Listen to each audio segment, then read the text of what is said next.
بال white ہو رہے ہیں، باپ ہوں جائز نہیں دے رہا۔ صحیح صحیح آپ اپنے گھر میں جب لازمی کام کریں کہ گھر میں کوئی ہاری ہے بیماری ہے، آپ اس کی پیمنٹ کریں، ماشاءاللہ میں تو کوشش کرتی ہی رہتی ہوں، ماشاء لیکن میں عام عمومی لوگوں کی بات کر رہی ہوں کہ لوگ ان چیزوں سے بہت دور ہیں۔ اللہ جی ہاں بالکل. اور اللہ جی بالکل کی راہ میں خرچ کرنے سے نقصان نہیں فائدہ ہے. اور کہا یہ جاتا ہے کہ بالکل اللہ کی راہ میں اگر آپ نے 1 روپیہ خرچ کیا ہے تو آپ کو 70 روپے واپس ملیں گے.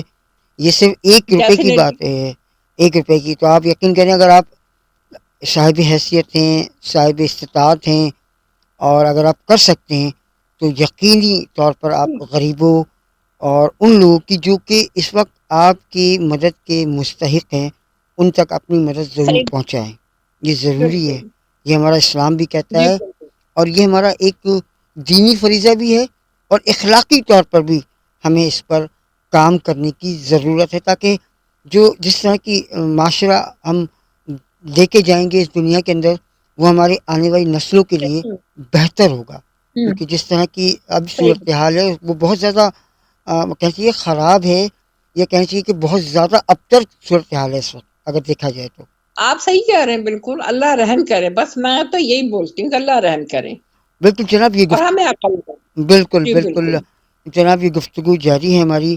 آج کی معزز مہمان سیدہ فرا تسلیم صاحبہ سے شاعرہ ہیں، سنگر ہیں، ان سے ہم نے آپ کو نعت بھی سنوائی. مزید کچھ کلام سنیں گے اور پھر اس کے بعد ہم جائیں گے ان کی سنگنگ کی جانب، لیکن کچھ کلام ہم ان سے اور سنیں گے. تو فرا اور کچھ کلام ہمارے تمام سننے والے اور دیکھنے والوں کے لیے.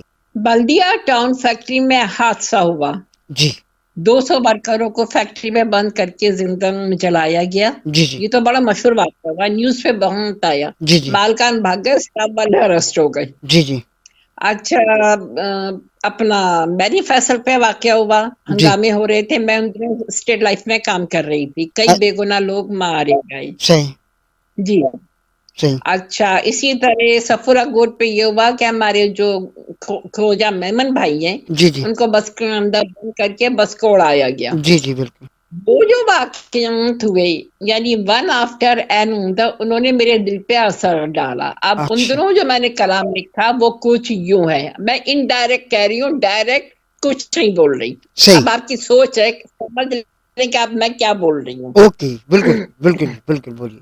پانی پہ آگ اور کچھ بھی نہیں، لمحوں کا حساب اور کچھ بھی نہیں، جیون ہے کیا دو دھاری تلوار، جیون سے پیار اور کچھ بھی نہیں، جلتی پہ تیل مقفل ہے تالے، جیون ہے بند کیا زندہ ہے بندے، واہ تن بھی ہے خستہ من بھی ہے تنہا، کیوں ٹوٹ گئے وہ خواب اور کچھ بھی نہیں، کیسا حالف کہاں گئے وہ دعوے، ہوں آئینوں میں ہے چھوٹوں کے اجالے، صحیح شانتا کا رقص ہوں کر دیں تو بس، ہوں کیا مکرو فریب اور کچھ بھی نہیں، واہ شفاف پانی گندلے ہیں آئینے، شیشوں میں بند روشنی کے حالے،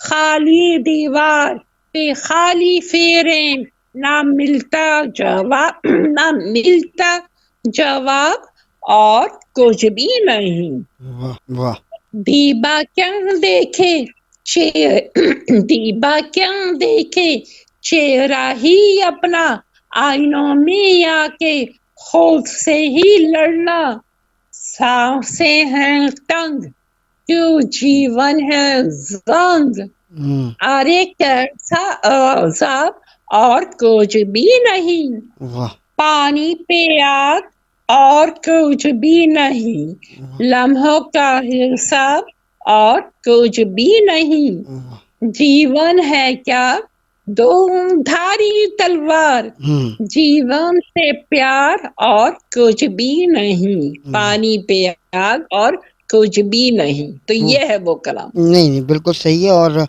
یقینی طور پر آپ نے جو کوشش کی ہے اس میں تمام چیزوں کو شامل کرنے کی، اور جو لوگ سن رہے ہیں اور جو دیکھ ہی رہے ہیں یقیناً سمجھ گئے ہوں گے کہ کیونکہ دیکھیں حالات کچھ بھی رہے ہوں لیکن قصور کس کس کا ہے یہ تمام سب جانتے ہیں. لیکن خیر یہ ٹاپک نہیں ہے، یہ پروگرام کا حصہ بھی نہیں ہے، لیکن چونکہ ایک کلام ایسا ہے جس کے اندر آپ نے کوشش کی ہے لوگوں کو سمجھانے کی، لوگوں کو بتانے کی، اور اس طرح کے اصطلاحی کلام جو ہے کم لکھے جاتے ہیں، اب کم ان کا میں نے دیکھا ہے کہ اب وہ چیز نہیں ہے. جیسے کہ اگر ہم دیکھیں بہت سارے شعراء کرام ہیں، ابھی میں ان کے اگر نام لوں تو کافی زیادہ ہیں، لیکن ظاہری بات ہے کہ اب ویسی شاعری ہوتی نہیں ہے. آپ کے خیال سے اس کی وجہ کیا ہے؟ کیا سمجھتی ہیں آپ؟ میں کہوں گی کہ نیچرلی ہے میرے ساتھ. میں اگر شاعری کرتی ہوں جی تو پہلے تو میں زندگی پہ نظر ڈالتی ہوں کہ ہمارے ارد گرد ہمارے اراؤنڈ میں کیا حالات واقع ہوتے ہیں. اچھا پھر میں شاندار نثری انداز میں اس کو کلیکٹ کرتی ہوں مائنڈ میں اور ڈائری پہ، ٹھیک ہے. اور پھر اس چیز کو دیکھ کر کے میں اس کو نظمیہ انداز میں ڈھالنے کی کوشش کرتی ہوں. مطلب مجھے اسی میں دلچسپی ہے، اچھا صرف بات انٹرسٹ کی ہے. جی ہاں نہیں صحیح بات ہے، انٹرسٹ ہونا بھی چاہیے نا.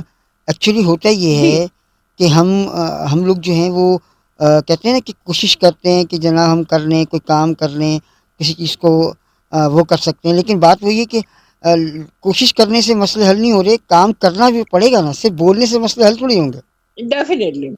بالکل بالکل، اور ایسا ہی ہونا چاہیے، کیونکہ جس طرح کے جی حالات ہیں، جس طرح کی چیزیں ہیں، اس میں یقینی طور پر انسان کو کوشش ہی کر سکتا ہے. ہم اور آپ اور اس کے علاوہ کچھ کر نہیں سکتے ہیں. کیا ہم کہیں گے کچھ ویسے؟ نہیں کر سکتے.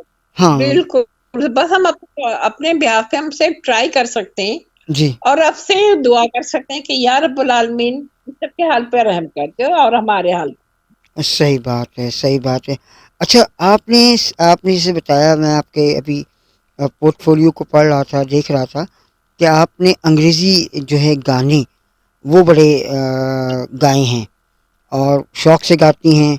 تو یہ شوق کیسے پیدا ہو گیا سنگنگ کا؟ کیونکہ آپ تو شاعرہ ہیں، لیکن شاعر سنگر بھی ہو سکتا ہے، ویسے ضروری نہیں ہے، لیکن ویسے آپ کو شوق، وہ بھی انگریزی گانے؟ جی ہاں، اس کے لیے تو میں ڈیفینیٹلی آپ کو بولوں گی کہ مجھے بچپن ہی سے تھا. اچھا لیکن میں نے کہا کہ ہمارا جو فیملی ویلیوز ہیں وہ دوسری ہے. میری والدہ یہ بولتی تھی پہلے آپ اپنی ایجوکیشن پہ فوکس کریں جی بیٹا، اس کے بعد آپ جو مرضی کرنا. اچھا ان دنوں کیا ہوا کرتا تھا کہ وہ ٹیپ ریکارڈ آیا کرتے تھے، ہوں اور وہ چھوٹی چھوٹی سیڈی ہوا کرتی تھی. ہوں تو میں، میرے بڑے بھائی کو بھی شوق تھا، مجھے بھی شوق تھا انگلش سنگنگ کا، اچھا تو وہ جا کے لے آیا کرتے تھے. کبھی میں کوئی وش کرتی تھی تو میں بھی ان کو بول دیا کرتی تھی بھائی یہ سانگ ہے. اچھا وہ دور کے جو بڑے فیمس سنگر تھے، جی میری ہاپکنس، مائیکل جیکسن، جی میڈونا، پھر بڑے فیمس گروپ، دو گروپ تو ٹکر پہ تھے. ایک تھا ابا اور دوسرا تھا بونیم، اچھا اور تھرڈ گروپ آیا تھا آئی تھنک وائس کے نام سے، لیکن وہ اتنا ہٹ نہیں ہوا. اچھا پھر ایک اور سنگر آیا شاید آئی تھنک رچرڈ کے نام سے. ہوں تو میں جو موسٹ آف سنگنگ سنا کرتی تھی وہ میں بونیم کی یا پھر میری ہاپکنس کی. میری ہاپکن کا ایک ہی سانگ تھا، یہ those were the days my friend. اچھا پھر میڈونا آ گئی تو یہ اسپین سے، ہسپانیہ سے اٹھی. انہوں ہوں نے ایون ایک مووی میں کام بھی کیا اور وہی سانگ ان کے اوپر پکچرائز بھی ہوا. اچھا یہ تھا لا بونیٹا کے نام سے، اور اس وقت میں سنا کرتی تھی اور سمجھنے کی کوشش بھی کرتی تھی. صحیح اچھا پھر ہوا یہ کہ میں اپنی ایجوکیشن میں بھی بزی ہو گئی، پھر میری میرج ہو گئی، سب کچھ ہوا، ہوں نیٹ آ گیا. پھر میں نے نیٹ سے ان کے گانے نکالے. اچھا مجھے یہ بلیو نہیں تھا کہ مجھے مل جائیں گے. ہوں کرنو پرانے سانگ، یعنی یہ جو سنگر یہ میرے والدین کے ہم عمر ہیں، اچھا ینگ نہیں ہے. ان میں سے تو پتا نہیں اب کتنے ہوں گے بھی نہیں، اور کتنے ہیں آئی ڈونٹ نو. اچھا تو اچھا پھر شاعری میں یوں اس طرح سے منظر عام پہ آئی کہ یہ پی ٹی وی اسٹیشن کے برابر میں ہمارے اکیڈمک لیٹر آف پاکستان ہے، وہاں جی میں جنگتی رہی شاعری کے لیے. ان کی میں نے ممبرشپ لے لی. ٹھیک ہے مگر میری ایک خاتون سے دوستی ہوئی، وہ خود بھی بڑی اچھی شاعرہ تھی، میں نے ان کی بھی ممبرشپ لے لی. یہ تھی عرفانہ پیر زندہ، اور ان کا گروپ تھا انجمن تسکین ذوق پاکستان کے نام سے. اچھا جب میں نے ان کو جوائن کیا تو یہ میوزیکل پروگرام بھی کروا رہی ہے، ان کا اپنا ایک گروپ ہے. اچھا جتنے بھی ممبر ہیں